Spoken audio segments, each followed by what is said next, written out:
and the end of the unimaginable human suffering and human rights abuses we are witnessing across our planet. I am Jodie Saad, Vice President of Amnesty International South Australia and Northern Territory and a member of Adelaide for Assange. Today we meet on the traditional land of the Kaurna people. Always was, always will be Kaurna land.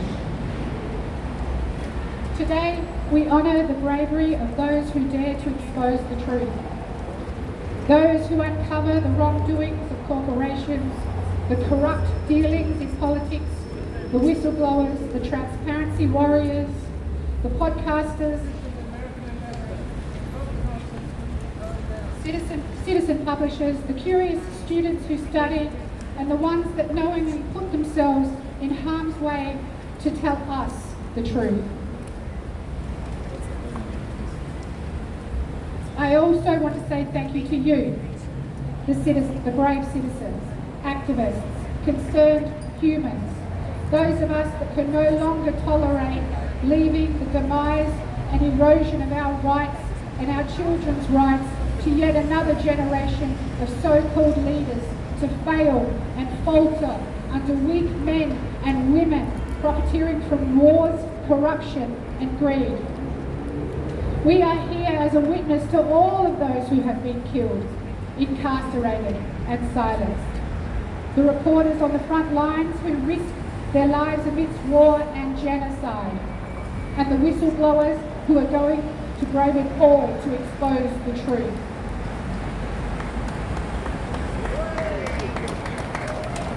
Because as we know, like water, the truth always finds a way. I have to admit it was bad enough doing World Press Freedom Day in 2023, but over the past year we have witnessed an alarming increase in threats in press freedom globally. The Committee to Protect Journalists, CPJ, stated that as of May 1st, 2024, their investigations showed that at least 97 journalists and media were among more than 35,000 killed since the genocide began in Gaza. These numbers are expected to rise as reporting has become deadly and a deadly endeavour. As we mark World Press Freedom Day, let's reflect on the grave situation of Australian publisher, one of our own, multi-award winning journalist, Mr. Julian Assange.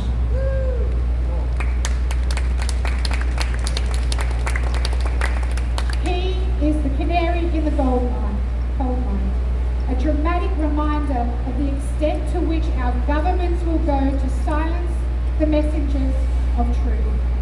15 years of arbitrary detention in the UK, 5 years in a maximum security prison, in solitary confinement-like conditions, in a cell that is 2 by 3 metres in diameter.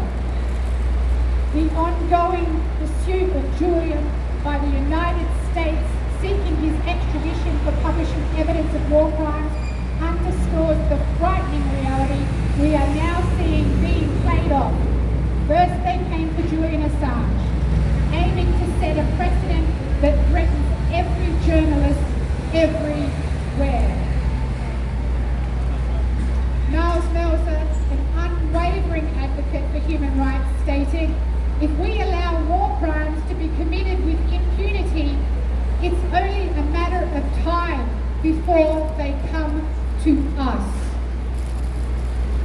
This stark observation should galvanise us all, reminding us that the defence of press freedom is protecting journalists and safeguarding the essence of our democracy and everybody's right to know.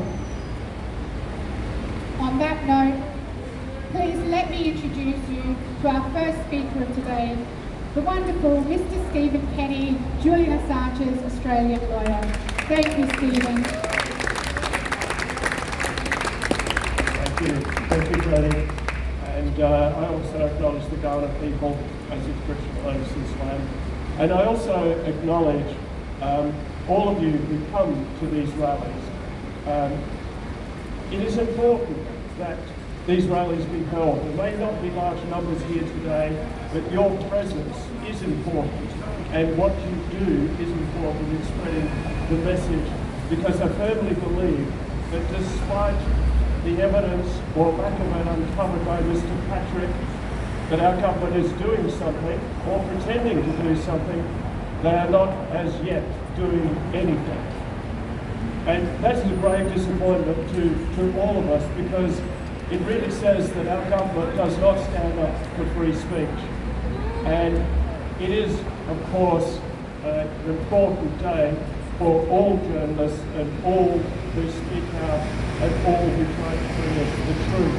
And we've seen it in Gaza, we have seen the number of journalists who have died there, trying to bring you the truth. And we're not seeing it here in our country.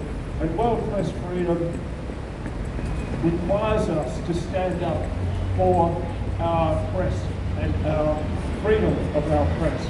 And it's also just interesting, a little sidelight, that the Americans have banned TikTok, because TikTok's responsible for something like 60% of Americans getting their news. They get it from TikTok, which is very helpful for the Chinese government, I'm sure. But the Americans are banning it because of that. But think about this for a moment. Who owns our press? Mostly an American. I think something like 70% of our newspapers are owned by an American. Do we have a problem with that? Are we banning foreign interference in our press? No, we're not. You know that. So we'll take it to that. But I'd just like to, of course, as Julian's lawyer, talk about Julian and his situation. And as Jody said, he's entering now his 6th year in maximum security prison in the UK. And it just gives you some distaste, shame indeed, some distaste for the speed of British justice. It's totally appalling and unacceptable, and I have no idea why our government isn't protesting that alone. But at this stage, things are not looking good for Julian. He has tried to appeal the original decision made 3 years ago, or 4 years ago now, that would allow his extradition. And he's not giving the opportunity to appeal it. He has to have leave to appeal. So the last hearing wasn't an actual appeal, it was an application for leave to appeal, in which they set out, I think, 9 grounds of appeal, some of them incredibly substantial. But really, the court has come back and only one ground, and that is the ground that his extradition may breach Article 10 of the European Convention on Human Rights, which luckily applies to the English courts still. And it says, everyone has the right to freedom of expression. This idea shall include freedom to hold opinions and to receive and impart information and ideas without interference by public authority and regardless of frontiers. Now that's important, because part of Julian's appeal was the fact that he wouldn't get a fair trial because he's not entitled to rely on the First Amendment of the US Constitution, which guarantees their free speech. And the ground that they had was because the prosecutor of the United States, Mr. Kronberg, said foreign nationals are not entitled to protections under the First Amendment. And then Mike Pompeo, the director of the CIA, said that the applicant has no First Amendment freedoms because he's not a US citizen. So that's a fairly good indicator of what the Americans are thinking. Now, fortunately for Julian, the courts took notice.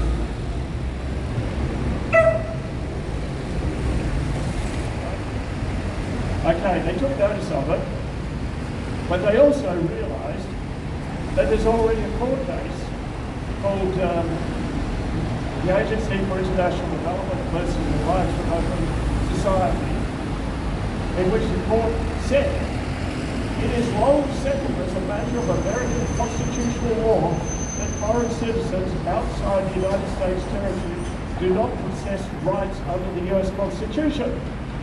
So there you go. All right, he doesn't have any rights. So the court showed a little bit of concern about this, but the original court said that she hadn't been shown any authority to support the notion that if he was taken into the United States as a foreigner who acted outside the United States, there's no authority about whether or not he'd have that right. So the court luckily said to Julian's lawyers, or to the American lawyers, it said, we require you to give an undertaking that he will not be disadvantaged because of his nationality and that he'll have a right to raise the issue of the First Amendment in his trial. And so they had to give an undertaking. And I've got the undertaking I've given.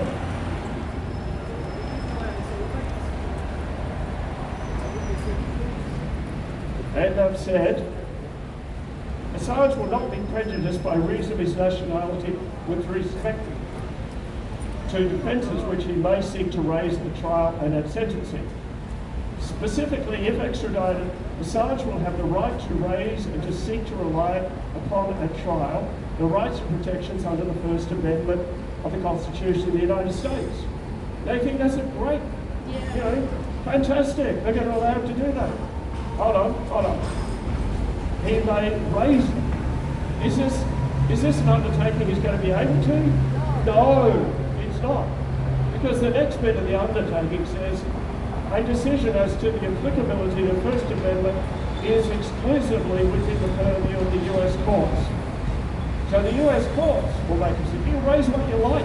You can go down to the magistrate's court down there and raise that you're a constitutional citizen and you're not bound by any European law and you're relying on Ghana traditional law.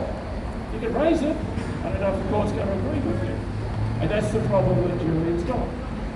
Now, I'm hoping that the court will see sense in this and say, that's not an undertaking that is worth the paper it's written on, because it's not. So if he is extradited, you can be guaranteed that he will not get a fair trial, and like many citizens who are journalists, for bloggers, and for everyone else, it is really important that you all stand up and support a free press and free speech. Thank you for coming. Free Julian. Thank you very much, Stephen. It's really food for thought when you think about it, because once this precedent is set, what it means that anybody from anywhere can be plucked by any government that doesn't like what you're saying. Now, back in the day, we had our journalists and our publishers, but now we all can be seen as citizen publishers with Facebook and Twitter and podcasts.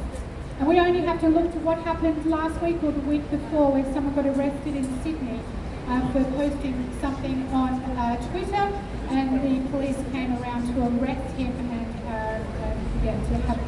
arrest him for a tweet, essentially. So we all need to be very mindful that this is a very, very, very serious situation for free speech. Thank you, Stephen, and for all the great work that you do. Another fantastic advocate that we have is former Senator Rex Patrick, transparency warrior, doing some amazing work in the space of freedom of information. I've let him speak more to that because he's so eloquent. So Rex, if you would like to come up, please give Rex a huge round of applause. Thank you very much, Rex. Thank you, Jodie, and thank you to everyone that's come out today in support of press freedom. It is World Press Freedom Day. It's an important day for democracy all across the world. Now, I just want to talk a little bit about the Australian Constitution and the way in which that frames up how we keep each of the arms of government to account. So we have basically three arms of government. We have the executive, that is the ministers and the agencies of government. We have the courts, and we have the parliament. They're the three arms that we have. And the Constitution very sensibly sets things up so they all keep a bit of a check on each other.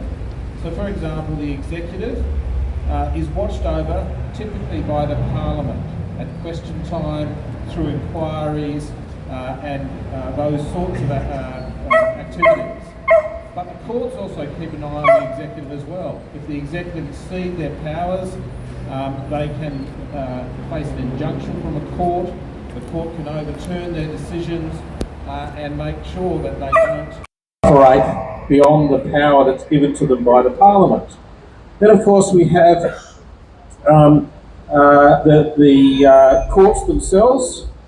We have the courts who generally are oversighted by the appeal mechanisms of the court. As you go up, if you don't like a judgment, you can go higher and higher and hopefully have a bad judgment overturned. But we do also see oversight of the courts. Certainly from a judicial perspective, we see that through the Parliament, but also we see ultimately the Parliament can sack a judge. Okay, so there is a check on the courts as well.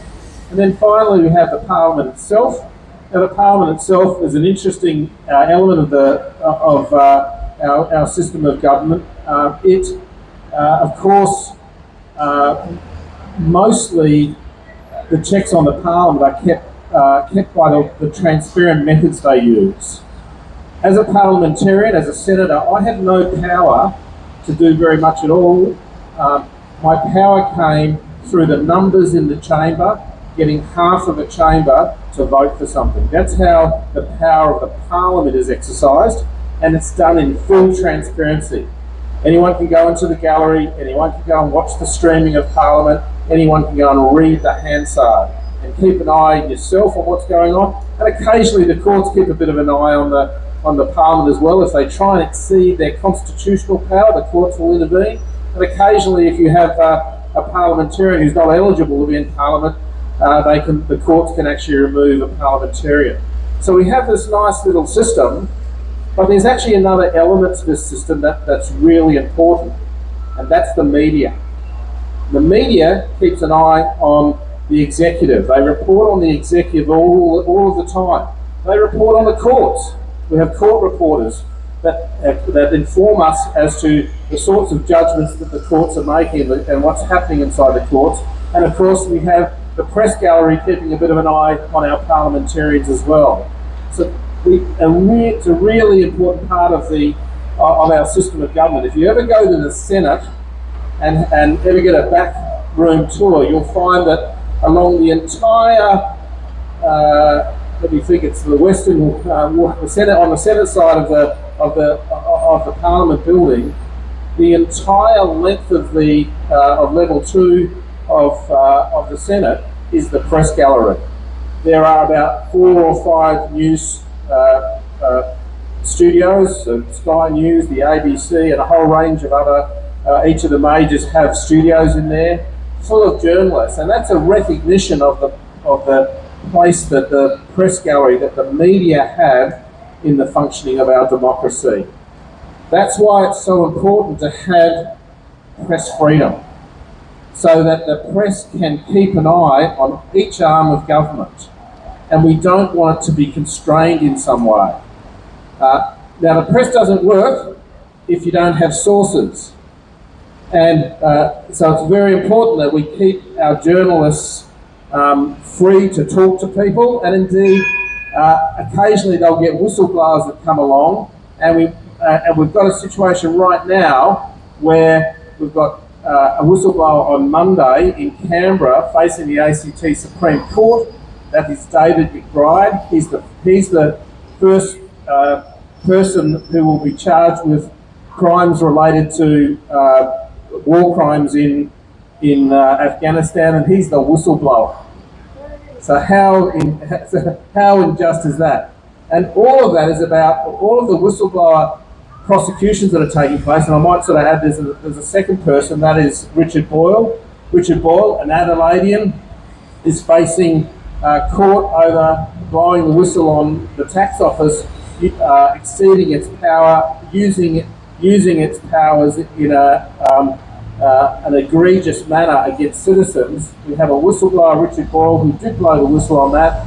He's also facing prosecution. There's a very important full court decision that's going to come down, hopefully in the next month or two, that will just see where those protections lie. But you know, we're not protecting our whistleblowers, and that means we're not having people coming forward and talking and acting as sort of policemen behind the scenes, making sure that things that go on inside, particularly inside government halls, are not improper. So there's an important element there, and then we go back to just the journalists themselves, and we want to make sure that they are not constrained. And just as we've got these whistleblowers on display, where we're persecuting those whistleblowers with the aim of discouraging or chilling anyone's mind that might want to come forward, the next thing we have is people like Julian Assange. He was a journalist, and he did publish things that the government didn't like. And we know the US Supreme Court has said that the media don't work for the government, they work for the government. That is, they work for us. They're there to help us. They shouldn't be constrained in the way in which they do their job. Now, we've got Julian Assange in a UK prison, and everyone thinks about how do we get him out, how do we stop him getting extradited, how do we get him home, without appreciating that the real damage has already been done. The fact that he's locked up, that's a showcase for any other person who wants to publish something that might in some way embarrass the United States government, or indeed any other government. You know, so we often think about Julian Assange and we see the signs free Julian Assange, but the fact is the damage is already done. We have to not just have Julian Assange free, but we have to look at mechanisms to make sure this sort of stuff doesn't happen again, because it does stop reporting in the media, and that's the very essence of today, is to say we want to make sure that our journalists are free to publish, to criticise, to congratulate. We don't have no problem with the press congratulating either. It's a really important part of our constitutional arrangements here in Australia, and in any democracy, the press must be free. Thank you very much, Rex. That's a very, very powerful statement indeed, that the press must be free. I'm not sure if we've even got any press here today. I did send out a multitude of media releases to over probably about 200 media outlets in South Australia, radio, news, newspapers, magazines, podcasters. So it just goes to show that, you know, if World Press Freedom Day doesn't mean something to the media, then I think we're in a bit of a pickle. Going onwards, art is always a very, very good conduit for free speech, free press, and to get the meaning of our feelings out there. So I would like to introduce a wonderful poet, Juan, to come up and to recite one of his poems. Please give him a welcome. Feel free to come in and shuffle in a little bit too if you feel a bit out there. You want me to hold this for you?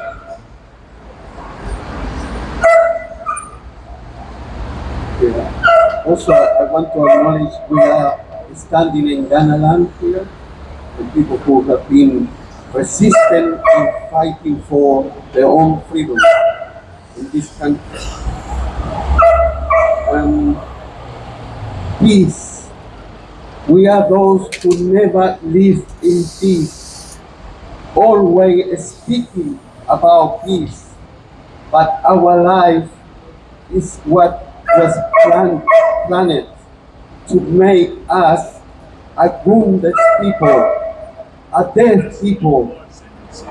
Peace is an illusion in this world of liars and media controlling us like a missile that destroy our home, our city, our country.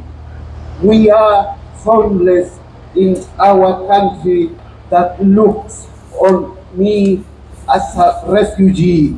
Thank you very much. Thank you very much, Juan. Thank you for your time and your talent. Next speaker we have up is Nick Kazan from Australia Friends of Palestine. Big round of applause please for Nick.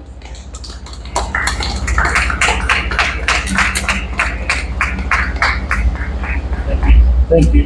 Jodie, can people hear me? I've changed my name to Mike.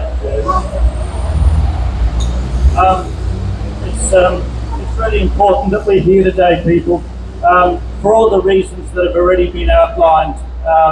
Press freedom is absolutely critical. The reality is we can't be everywhere to see everything, whether we're talking domestically in terms of what our government does, what our local governments do, what organisations do, what private business does.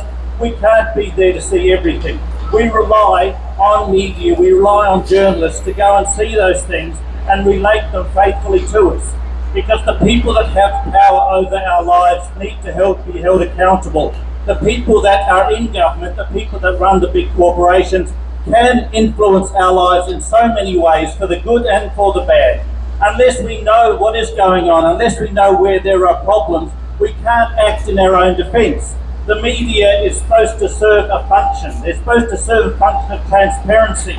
They're supposed to serve a function of democracy. We need that to be citizens of a free country. We need that to make self-determination a meaningful thing, that we have control of the things around us, the institutions around us. Now, I want to speak to you from the anti-war perspective, because the situation of war is perhaps the most critical when it comes to press freedom, when it comes to the people's right to know. War is the great destroyer of civilizations. You've seen that in the last 7 months. Nothing is left untouched. Everything that people create can be destroyed, lives can be destroyed, people can be set back in countries for generations. War is the great destroyer, and war is something that we need to have the closest possible control over. So when our governments get involved with war, when they get involved with supporting other countries undertaking war, we need to know what's happening. We need to know why those wars are being waged. We need to know whether those wars are being waged in accordance with international law. We need to know what crimes are being committed. We need to know what impact those wars are going to have when they come back to us. We've been so fortunate in this country. Our governments have committed us to wars all over the world, from Vietnam to Iraq. We've been so fortunate that it hasn't touched us. It hasn't touched us. We can't keep that assumption for the future. We've got governments that are now hell-bent on entering into alliances that make the likelihood of war that will involve Australia all that much greater. An important debate needs to happen as to our foreign policy. That debate has to be informed by an informed citizenry and by a free press. The horrors of war that we currently see overseas, over there, may one day reach us. So even if we don't care about what's happening to human beings on the other side of the world, we need to care surely about what will happen to us and those near us.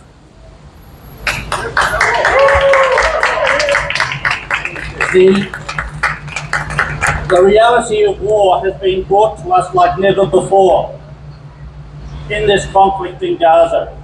Over 100 journalists have been killed in Gaza, many deliberately targeted by the Israeli military, which has all sorts of means to target people through using mobile phones, drones and artificial intelligence communications technology. Many of these people have been killed in their own homes when they've gone home. Their families are collateral damage. The Israelis have been documented by citizen journalists for 7 months now, doing mass killing, destroying hospitals, destroying the very basis of human existence by cutting off water, food, electricity, fuel to a population of just over 2 million people, in an area the size of Adelaide. That's what's been happening. This genocidal tactic of the Israeli military has been announced from the very highest levels of government. It is not a response to Hamas alone. It is about Israel pursuing a colonial agenda where Palestinian resistance is being smashed. And the attack on Gaza is part and parcel of that. And the incredible barbarity has been revealed by citizen journalists. Proper full-time journalists have been killed en masse in Gaza like nowhere else. Threats have been made to Al Jazeera. Even in Australia, we see that pressure is put on news agencies to censor the reports sent by journalists over there. We can't accept any of this. This is not the sort of future we want.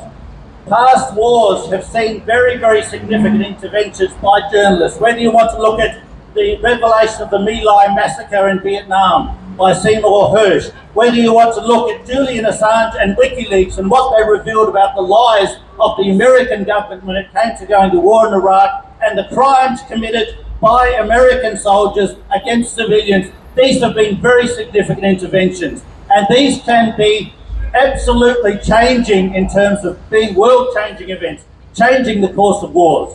So we must stand up for press freedom. We must stand up for free speech here and be very wary of the people that push hate speech as an alternative to free speech, banning hate speech. As soon as you do that, you give the power to somebody to define what is hate speech. If somebody gets offended by you telling the truth about what's happening in Israel, their being offended is enough to shut down the fact that you're revealing a genocide.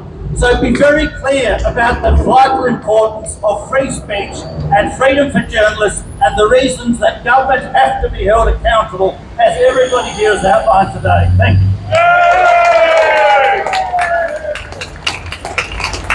Incredible. Thank you so much. A huge big round of applause, please. Huge big round of applause.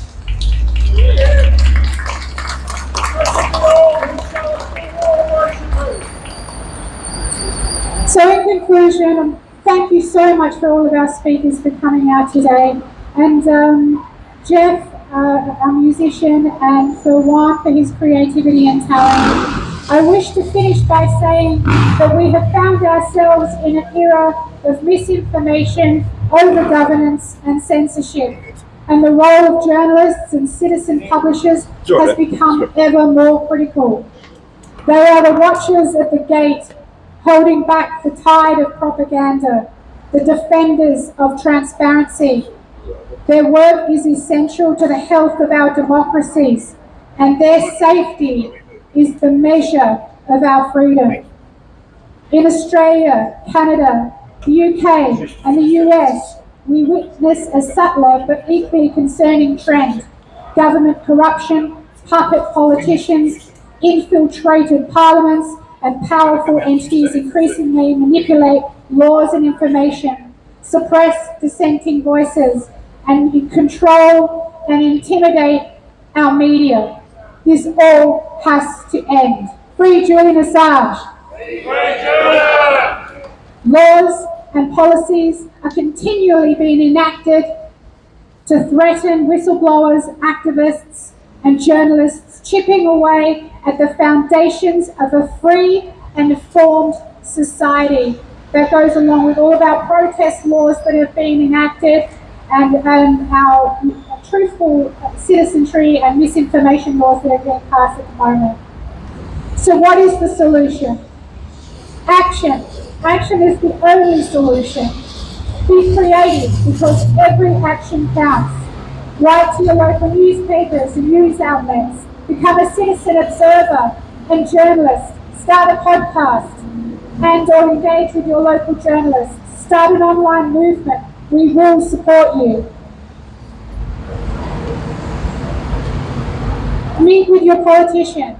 We have a lot of great politicians in South Australia, but we also have some pretty average ones as well.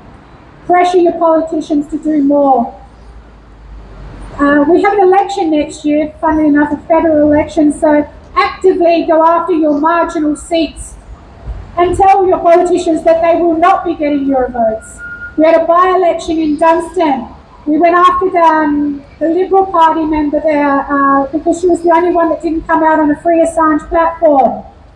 We hashtag Free Assange gets our vote. She didn't win. The Greens got over by a lot more seats, which was fantastic, and the Labor candidate won, but the Labor did just in the state parliament. I'm not sure if everyone knows that, but on the 21st of February this year, the South Australian Parliament passed the first motion in Australia to free Julian Assange. So for that, we must be grateful for what the South Australian Parliament has done that. So we can give them a round of applause for making that decision. Third time's a charm, people, third time's a charm. Ultimately, we need to network. We need to join groups of like-minded people, join Adelaide for Assange, or Australian Friends of Palestine, or any other group that aligns with your values. Come and say hi after, and we can help support each and every one of your groups. Sign petitions. We've got a petition there for Julian. Join the Meet Your MP program. So that's by the Assange Campaign Australia. Just this week we hit 3,000 Australian people signed up to Meet Your MP, which is an amazing feat.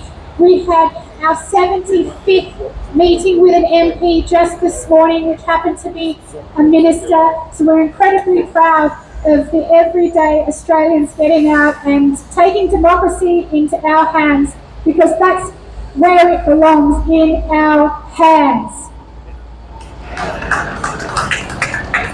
We must defend our democratic right, and the time is now for citizen journalism and citizen resistance. We are watching, we are waiting. We will not go quietly, and we will not be ignored.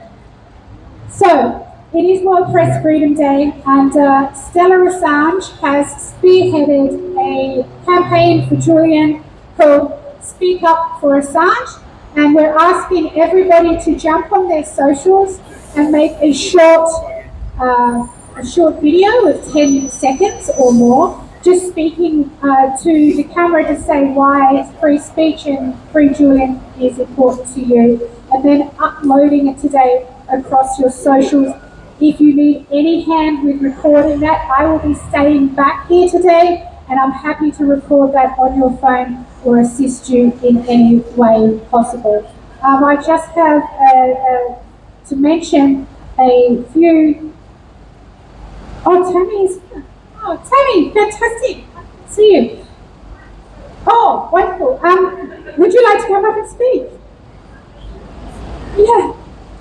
That's okay, we've got Tammy. So Tammy Franks, MLC. So just as I was telling you before about the first motion that was passed in an Australian state parliament was passed by Tammy Franks. So a massive round of applause. First state in Australia to pass a motion. Thank you, and apologies for being late. We had meetings and just come from one of those. Look, here on Gunner Land, we stand with an Australian citizen. The Greens have long supported this cause, but we know that we're finally seeing movement from the Labor Party in actually delivering what they promised us. And the motion in State Parliament was testament not to the Greens, but to you. It was your people power that pressured the Labor Party here to actually shift their position. We showed that people power can change politics. Julian has sacrificed so much of his life now for our freedom and for freedom of the press and for journalism and for democracy.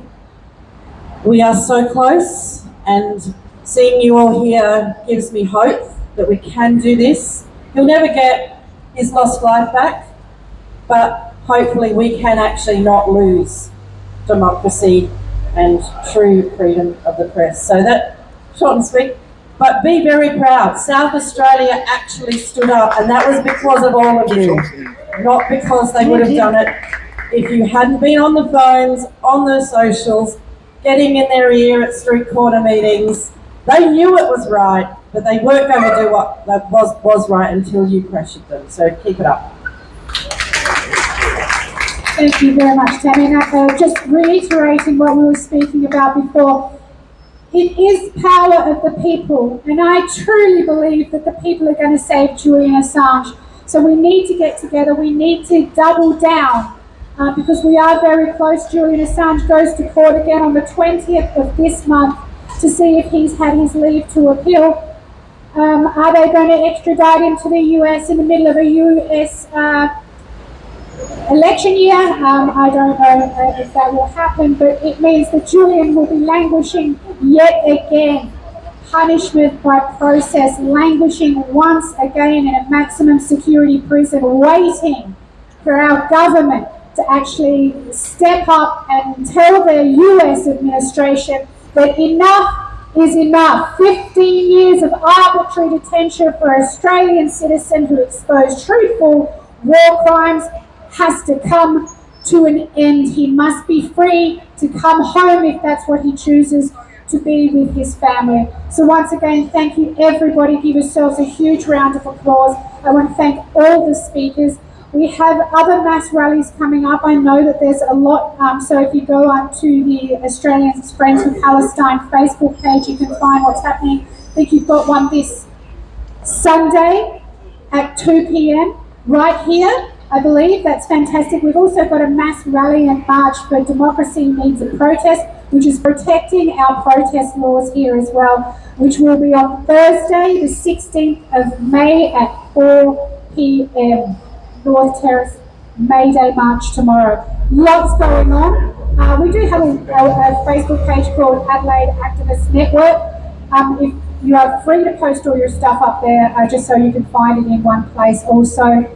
Thank you so much once again. Big round of applause for all of you for attending today. I know you take time out of your busy schedules to be here, and I fully appreciate that. Again, Speak Up for Assange is happening today. If you need my assistance, I'm happy to help. I'll be over at this table. I'll be happy to record you or do anything. So I think we want a photo as well. So Ozzy and Fernando, do we want everyone this way so we can take a photo? Yeah. So if we can have the speakers somewhere in the middle, I suspect, and Juan as well. And we'll all bunch up. Maybe we should grab Julian. My big Julian. All right. Everyone just scrunch in, and don't be shy, scrunch in. It's people power, remember. The more we have, the more people we look like it here, the stronger the message. Come on, Ray. You won't like this photo. Ryan.